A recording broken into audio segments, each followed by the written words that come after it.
Bonsoir à toutes et à tous. Donc, je vous propose de démarrer cette séance du Conseil municipal du 25 septembre.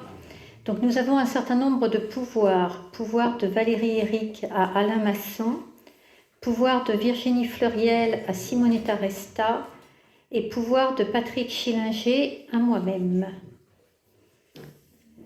Avant d'aborder l'ordre du jour, tout d'abord, je souhaite la bienvenue donc, à Myriam Movaedi, qui vient de nous rejoindre en tant que conseillère municipale, donc suite à la démission d'Elisabeth Héon, que je remercie pour son investissement à nos côtés pendant un petit peu plus de 3 ans. Je ne sais pas, Madame Movaedi, si vous souhaitez dire un petit mot. Comme quoi vous êtes ravie d'être parmi nous, par exemple. Merci pour votre accueil. Oui, je suis ravie d'être parmi vous et j'espère contribuer du mieux que je peux à l'épanouissement de notre commune. Merci beaucoup et bienvenue. Donc hier se sont tenues les élections sénatoriales. Donc nous avons tous et toutes, en tant que grands électeurs, eu l'occasion d'aller déposer notre bulletin dans l'urne. Donc nous avons dorénavant 6 nouveaux sénateurs, donc 3 qui sont reconduits, Anne Chain-Larcher, Pierre Cuypers et Vincent Eblé, et 3 nouveaux sénateurs que sont Louis Vogel, Marianne Margaté et Émeric Durox. Voilà ce que j'avais à dire en préambule. Donc le premier point concerne l'approbation du compte rendu. Ah oui, pardon, secrétaire de séance. Donc s'il en est d'accord, Karim Bouchemaï va être le secrétaire de séance, très attentif. Valide. Parfait, merci Karim. Donc le premier point concerne l'approbation du compte rendu du conseil municipal du 3 juillet. Est-ce que quelqu'un a des remarques? Non. Ouais, s'il n'y a pas de remarques, il est approuvé à l'unanimité. Le second sujet donc, concerne la dissolution de l'AFR. C'est toi qui te présentes? Oui, tout à fait. Donc la dissolution de l'AFR, c'est l'association foncière de remembrement. Dans les années 60, il a été décidé de favoriser le regroupement des terres agricoles par des opérations de remembrement. Pour mener ces opérations, il a été créé des AFR financés pour partie par la fiscalité sur les terrains non bâtis. Le budget des AFR était un budget annexe de celui des communes, au même titre que la Caisse des écoles ou le CCAS. Les AFR ont financé les travaux d'arrachage de haies, de drainage des parcelles et d'accessibilité. Et à ce titre, elles étaient propriétaires de terrains où il y avait des routes ou fossés. Un entretien régulier de ces biens était fait. À Magny-le-Hongre, une AFR a été créée le 6 juillet 1961. Le conseil d'administration était présidé par le maire et il y avait des représentants des agriculteurs. Il se trouve que lors de l'arrivée de Disney, l'État a entrepris son plan d'expropriation de plus de 2000 hectares et les AFR ont donc été concernés. Sur Magny, l'essentiel des biens étaient des fossés et quelques chemins agricoles. La dernière réunion de l'AFR date de 1995 où il avait été acté les dernières recettes des expropriations. Par la suite, il n'y a jamais eu d'autres réunions faute de quorum due à l'absence des agriculteurs. Donc à ce jour, le Trésor public nous propose de verser le solde du compte de l'AFR à la commune. Donc, le solde de l'AFR représente en investissement 74 centimes d'euros et en fonctionnement 8 761,43 €. Donc on vous propose d'acter la dissolution de l'AFR au profit de la commune de Magny-le-Hongre. Je pense que pour la reversion du solde, personne ne sera contre. C'est parfait, merci. Je te laisse poursuivre, Gisèle, avec les 2 décisions modificatives sur notre budget principal. Oui, nous avons 2 décisions modificatives distinctes. Vous savez que quand on élabore les budgets, après on est amené à avoir des dépenses, des recettes supplémentaires ou en moins. Donc on fait les ajustements à travers les décisions modificatives. Nous avons fait une décision modificative numéro 2 avec tout ce qui est lié au courant et on a fait une décision modificative numéro 3 qui est dédiée à cette partie AFR que nous venons de voir. Concernant la décision modificative numéro 2, En section de fonctionnement, nous avons des dépenses de fonctionnement pour 75 224 €, soit 19 973 € sur les charges à caractère général.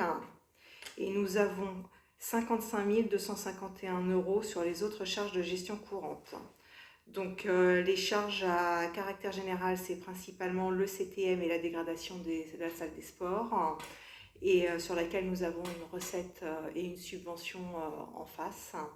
Et concernant les autres charges de gestion courante, les coûts supplémentaires sont principalement liés à une prestation, à une somme que nous devons à VEA qui n'a pas été donnée l'année dernière, qui est donnée à retardement. Donc pour l'équilibre au niveau des recettes de fonctionnement, nous avons pris sur des recettes par rapport à la taxe communale à l'électricité, la DSU, qui a été supérieure à ce que nous attendions. D'autres produits de gestion courante divers et variés, comme par exemple un partenariat sur les magnitudes, pour arriver à l'équilibre de 75 224 €. Concernant l'investissement, donc nous avons un montant de 69 685 €, soit moins 4 800 € d'immobilisation incorporelle, lié à un logiciel que nous n'acquérerons pas cette année, et plus 74 485 € avec notamment les travaux sur le centre de loisirs. Pour arriver à l'équilibre, nous avons introduit les subventions qui nous ont été notifiées au regard des demandes diverses et variées qui ont été faites sur les investissements que nous faisons cette année. Et nous avons également, grâce à ces subventions qui sont supérieures à notre besoin supplémentaire, diminué la ligne d'équilibre d'emprunt que nous avions mise au moment de l'élaboration du budget.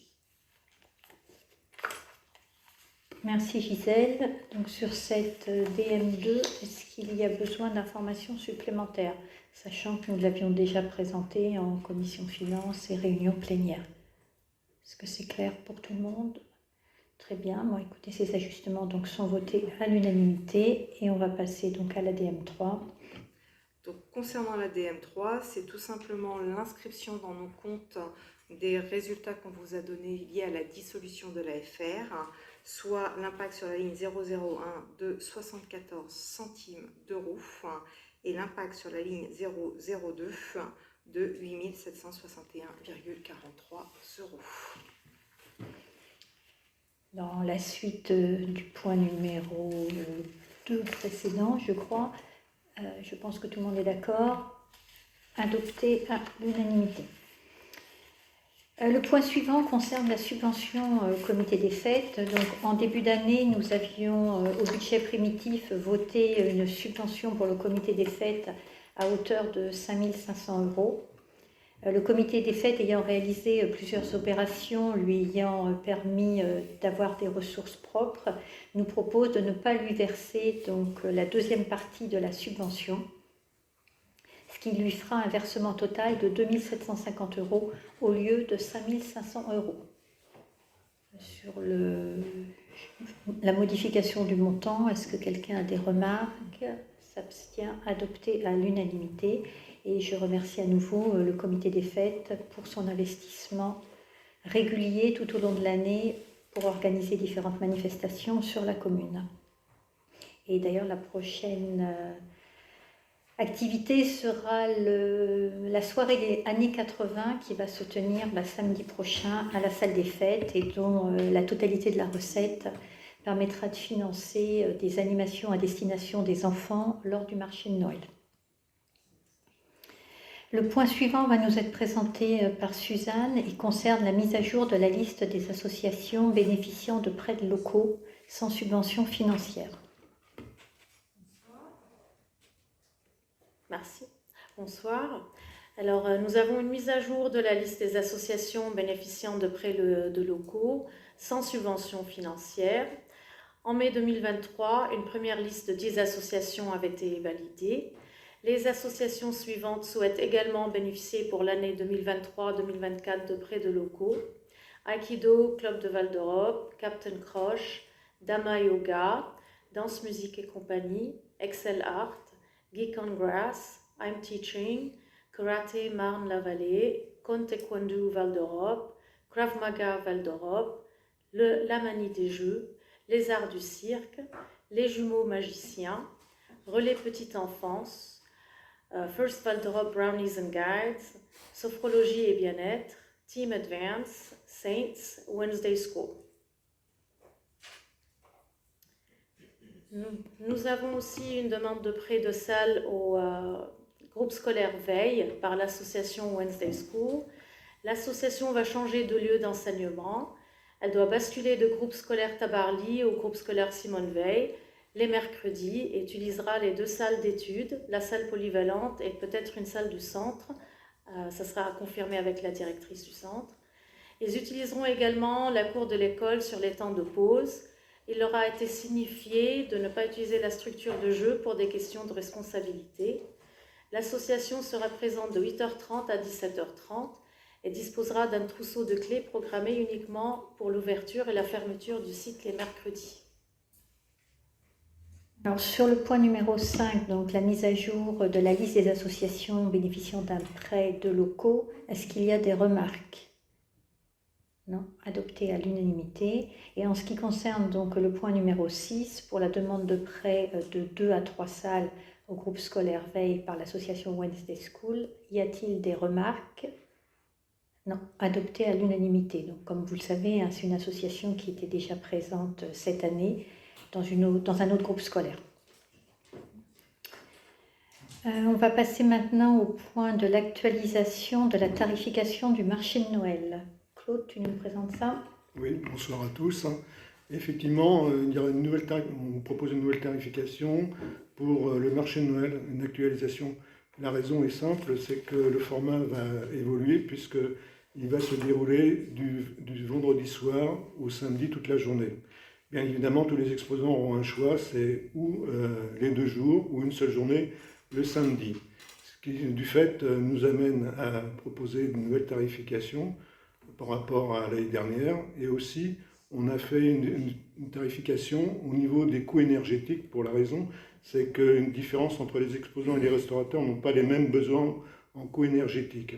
Ce qui fait que pour les emplacements du vendredi et du samedi, ce sera 15 € pour les restaurateurs et 15 € pour les exposants.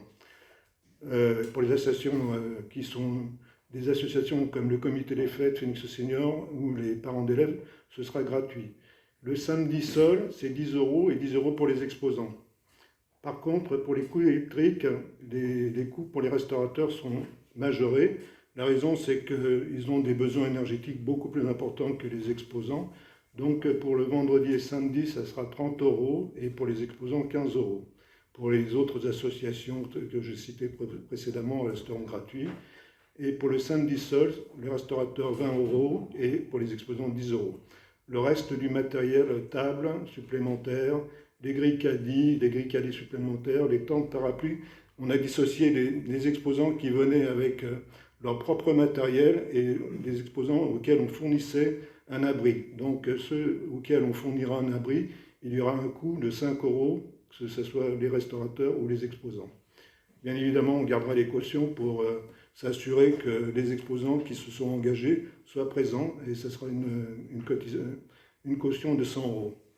Voilà pour les nouveaux tarifs, en espérant que vous les acceptez au cours de la délibération. Sur cette nouvelle grille tarifaire, est-ce qu'il y a des questions? Elle semble pertinente par rapport à l'allongement de la durée de l'événement et puis également, comme l'a dit Claude, l'évolution du tarif des fluides. Et je remercie par avance Claude du travail qu'il va fournir pour l'organisation de ce marché de Noël parce que ce n'est pas une mince affaire. Donc sur le vote de la nouvelle tarification, si personne n'a de remarques, n'est contre, s'abstient, donc adopté à l'unanimité. Nous allons maintenant avoir un point fiscalité sur la possible majoration du taux de taxe d'habitation pour les logements vacants ou les résidences secondaires. Oui, Donc on a le décret 2023-822 du 25 août 2023, donc qui est récent, qui étend la liste des communes autorisées à majorer la taxe d'habitation sur les résidences secondaires de 60% sur le taux existant. Donc ce décret, ce texte a pour but de remettre des logements qui sont vacants ou utilisés en résidence secondaire dans le marché de la location. Donc nous vous proposons d'appliquer cette majoration de 60%, ce qui représenterait un produit total pour la commune de 70 252 €. Donc sur l'augmentation de 60% du taux actuel de la taxe d'habitation pour les résidences secondaires ou logements vacants, Mathieu, tu souhaites être contre, tu souhaites t'exprimer auparavant ou... Je m'étais exprimé la plénière, donc je suis contre. Ça maintient ma position. Donc, pour information, cela donnera un taux de 25,90%. Au lieu de 16,19%. Effectivement, on a proposé cette augmentation maximale dans une volonté de chercher à réduire le nombre de logements qui ne sont pas occupés par des personnes qui résident toute l'année, parce que cela a dans notre zone touristique un impact au niveau de la fréquentation des écoles et au niveau de la vie quotidienne. Et comme on le voit dans de nombreuses stations balnéaires, on peut parfois aussi se retrouver dans une situation où des villes ne vivent qu'une partie de l'année. C'est ce qui nous a motivés. Après, on peut dire que c'est une taxe qui s'ajoute à d'autres taxes et ça peut être une activité professionnelle qui est un autre point de vue. Donc à part le vote contre de M. Royer, est-ce qu'il y a d'autres personnes? Une abstention, donc un vote. Alors, d'accord, donc un vote contre et 3 abstentions, ce qui nous fait un vote à la majorité. Le point suivant donc, concerne la modification des statuts de VEA. Et donc Eddy a dû nous potasser ça depuis les 2 dernières semaines et va nous parler de la beuvronne qu'il connaît sur le bout des doigts. Bonsoir. Donc la Beuvronne, c'est un rue qui descend du Nord Seine-et-Marne, qui va se jeter sur Annette. Et donc jusqu'à maintenant, le SAGE, qui fait partie du SMAGE, était en gestion juste des 2 mourins, donc avec que la partie sud, la partie rive gauche. Et maintenant, donc, il y a la rive droite qui se met dans cette gestion de l'eau. Donc voilà, donc il y a une modification des statuts du Val d'Europe Agglomération pour les compétences du schéma d'aménagement et de la gestion des eaux. Donc l'arrêté interpréfectoral du 30 novembre 2022 a fixé le périmètre du futur schéma d'aménagement des eaux Marne et Beuvronne. Le préfet est désigné responsable de l'élaboration, de la mise en œuvre du schéma le syndicat intercommunal d'assainissement de Marne-la-Vallée, avec le SIAM, a été désigné comme structure volontaire pour porter l'émergence du SAGE. Aussi, il convient maintenant d'entamer l'élaboration du SAGE. Donc, en fin de compte, le SAGE, c'est un comité de plusieurs groupes qui gère la gestion des eaux, avec les élus aussi de certaines communes. Donc, essentiel pour la préservation des ressources en eau sur les bassins de la Marne et de la Beuvronne. Donc, c'est dans lesquels Val d'Europe Agglomération est incluse. Dans ce contexte, Val d'Europe Agglomération a initié par délibération le 12 juillet 2023 une modification de ses statuts afin de prévoir la compétence concernant l'élaboration et la mise en œuvre des SAGE, limitée à ce jour aux SAGE des 2 Morins. Donc il convient de modifier ces statuts comme suite. Rédaction actuelle, animation, études et concertation dans le domaine de la gestion de la protection des ressources en eau et des milieux aquatiques, mise en œuvre du SAGE des 2 Morins, donc, qui fait partie du SMAGE. Nouvelle rédaction, animation, études et concertation dans le domaine de la gestion et de la protection des ressources en eau et des milieux aquatiques, élaboration et la mise en œuvre des SAGE. Donc c'est des compétences qui vont grossir au niveau du SAGE. Cette modification est décidée par délibération, concordance de l'organe délivrant et des conseils municipaux se prononçant dans les conditions de majorité qualifiée. Le conseil municipal de chaque commune membre dispose d'un délai de 3 mois à compétence de la notification du maire de la commune de délibération de l'organe délibérant de l'établissement public de coopération intercommunale pour se prononcer sur les modifications proposées. À défaut de délibération dans ce délai, la décision est réputée favorable. Parce qu'on n'a pas trop de choix. Merci Eddy. Donc c'est un point effectivement qui a déjà été vu en conseil communautaire et l'ensemble des conseils municipaux des communes de Val d'Europe Agglomération donc, doivent voter la même modification qui s'inscrit dans une volonté globale d'avoir une vision sur un territoire plus important de la gestion des eaux, puisque ça va être, on le sait tous, une problématique dans les années à venir. Donc sur la modification des statuts de Val d'Europe Agglomération pour la création de ce SAGE, est-ce qu'il y a des remarques ? Quelqu'un est contre, s'abstient, adopté à l'unanimité. Donc Marina va maintenant nous parler d'un autre syndicat, celui du CICES. Bonsoir. Alors le CICES, c'est le syndicat intercommunal du collège d'Esbly, dont nous faisons partie, ainsi qu'une vingtaine d'autres communes du secteur, et qui gère le gymnase, essentiellement le gymnase du collège d'Esbly.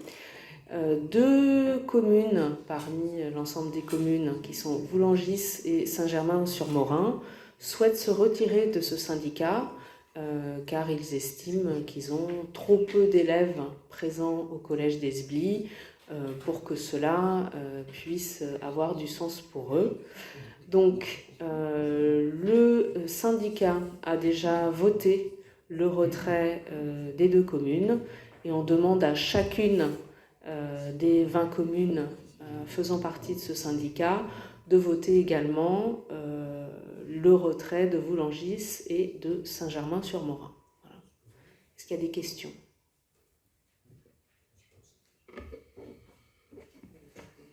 Effectivement, c'est un syndicat qui avait de nombreuses communes et le but, c'est d'augmenter aussi son efficience lors des prochaines réunions. Est-ce que quelqu'un est contre ? S'abstient, adopté à l'unanimité. Le point suivant concerne la mise à jour du tableau des élus bénéficiant d'une indemnité. Donc précédemment, la délégation petite enfance était honorée par Alexandra Bellini. Donc suite à sa démission de cette fonction, je l'ai proposé donc à Pascal Posé, qui a bien voulu l'accepter.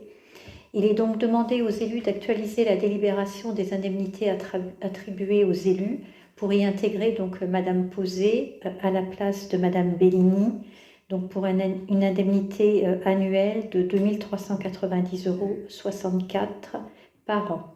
Une indemnité annuelle par an, oui, c'est clair. Voilà. C'est parfait, je crois que j'ai tout dit. Est-ce que quelqu'un est contre ? S'abstient, adopté à l'unanimité. Merci Alexandra pour ton travail sur les 3 années précédentes et bienvenue à Pascal pour la suite, puisque je crois que tu commences sur les chapeaux de roue avec un rendez-vous parental cette semaine. Le point suivant donc concerne la désignation des membres de la commission de contrôle des listes électorales. Donc cette commission est composée de 5 membres, 3 membres de la majorité et 1 membre pour chaque groupe minoritaire. La durée d'exercice est de 3 ans, donc on arrive à mi-mandat et on a besoin de renouveler donc cette liste. Donc en 2020 avaient été désignés mesdames Sétian, Posé et Gaudry pour la majorité, madame Lamère et monsieur Romero pour les 2 autres groupes. Excuse-moi. J'ai pas dit ? Ah, excuse-moi, je crois que c'est pas la première fois en plus que je vous marie tous les deux. Donc, Madame Stéphan, Madame Posé et Madame Gaudry. Ceci ne nous regarde pas. Ah oui, voilà, non, mais là, cette fois-ci, je l'ai dit correctement. Et Madame Lamère ainsi que Monsieur Romero.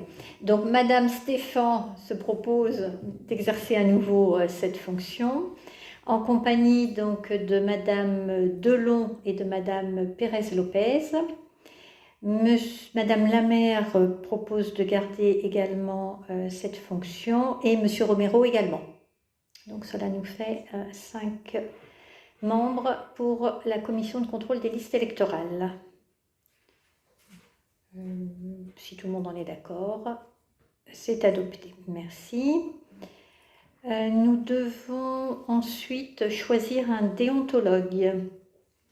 Donc, lors de la réunion de travail, il avait été validé le fait que les élus pouvaient avoir le même déontologue que celui qui a été choisi par Val d'Europe Agglomération, puisque... Alors, attendez, je vais juste agrandir un petit peu le document. Puisque toutes les communes et intercommunalités vont devoir désigner un référent déontologue ou un collège de référents afin d'être en mesure d'apporter une réponse à toutes les questions d'ordre éthique auxquelles les élus pourraient être confrontés. Ce référent déontologue ou collège de référents pourra également, s'il y a lieu, assister les élus à l'occasion de déclarations auprès de la Haute Autorité pour la transparence de la vie publique auxquelles ils sont astreints. Donc, l'AMF 77 avait pris attache auprès de 2 spécialistes des questions de déontologie qui ont accepté donc d'assumer ce rôle de référent pour les collectivités de Seine-et-Marne. Et je vous propose donc de voter pour le même déontologue que celui qui a été choisi par Val d'Europe Agglomération, qui est Madame Magali Hanke, bâtonnière de l'Ordre des avocats de Melun, et donc d'adhérer au dispositif jusqu'à la fin de la mandature. C'était une volonté exprimée en conseil communautaire que l'ensemble des villes de l'agglomération choisissent le même déontologue si elles le peuvent. Donc sur ce choix, est-ce qu'il y a des remarques? Quelqu'un est contre? S'abstient? Adopté à l'unanimité.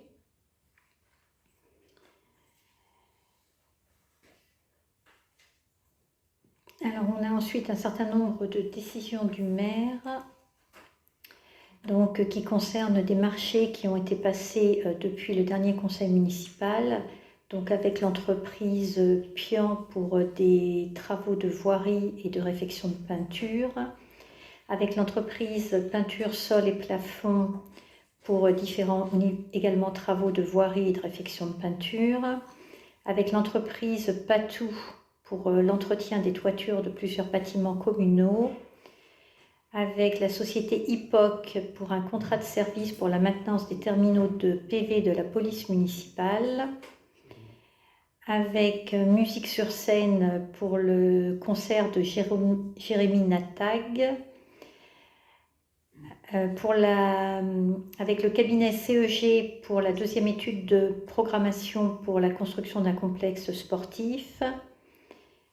On a ensuite reçu donc une subvention de la région que j'ai acceptée depuis le dernier conseil municipal à hauteur de 7 445,90 €.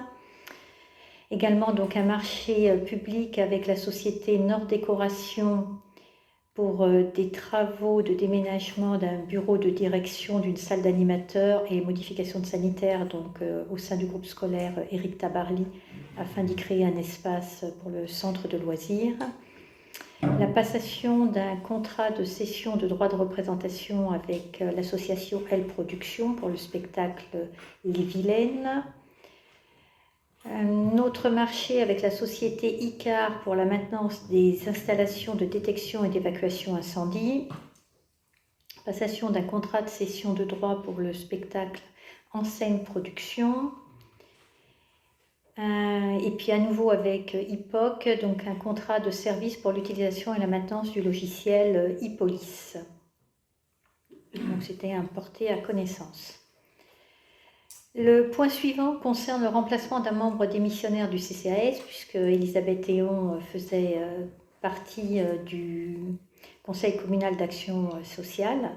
Donc, suite à sa démission, Monsieur Romero et Madame Moavedi se sont concertés Et Myriam Moavedi propose de remplacer donc Elisabeth Théon pour siéger au CCAS. Donc il vous est demandé d'acter sa candidature.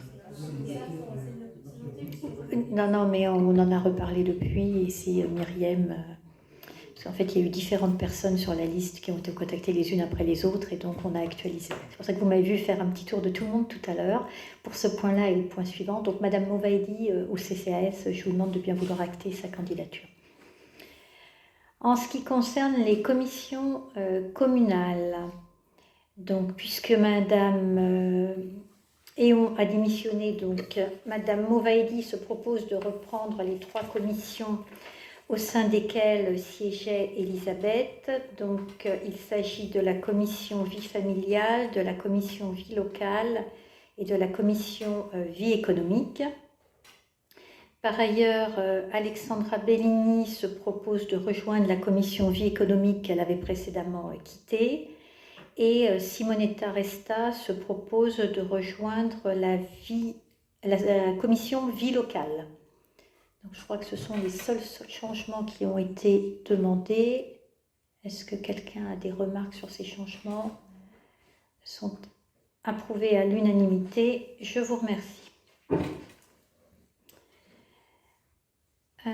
Je vais maintenant laisser Simonetta nous parler du renouvellement d'une convention avec le collège pour la mise à disposition ponctuelle d'animateurs. Merci. Il s'agit donc, comme bien le titre le dit, d'un renouvellement d'une convention, c'est la même que l'année dernière, à savoir la mise à disposition d'animateurs, ponctuels d'animateurs au collège pour l'année scolaire 2023-2024. Donc c'est la même convention de l'année dernière. Et considérant que les intérêts du principal du collège et de la municipalité convergent sur la nécessité d'occuper la jeunesse sur des activités en dehors des heures de cours, et considérant que la commune assume la compétence d'accompagnement de la jeunesse sur des projets fédérateurs, il est proposé d'élargir notre communication par la présence d'un ou 2 animateurs, un jour par semaine, sur le temps du midi, au collège Jacqueline de Romilly. Donc ce partenariat est poursuivi pour 2023-2024 et ça sera sous la base de volontariat de la part des animateurs. Et je pense que j'ai tout dit. Voilà. Donc merci. Merci Simonetta. Pour le renouvellement de la convention, est-ce qu'il y a des remarques? Adopté à l'unanimité. Nous avons épuisé donc l'ordre du jour de ce conseil municipal. Avant de le clôturer, donc, je souhaite remercier Clément Joly donc, pour ses 3 ans de collaboration à nos côtés. Ce travail efficace et précieux qui nous a permis d'avancer sur de nombreux points, de guider les nouveaux élus également dans leurs nouvelles fonctions. Donc je vous propose un petit applaudissement pour Clément.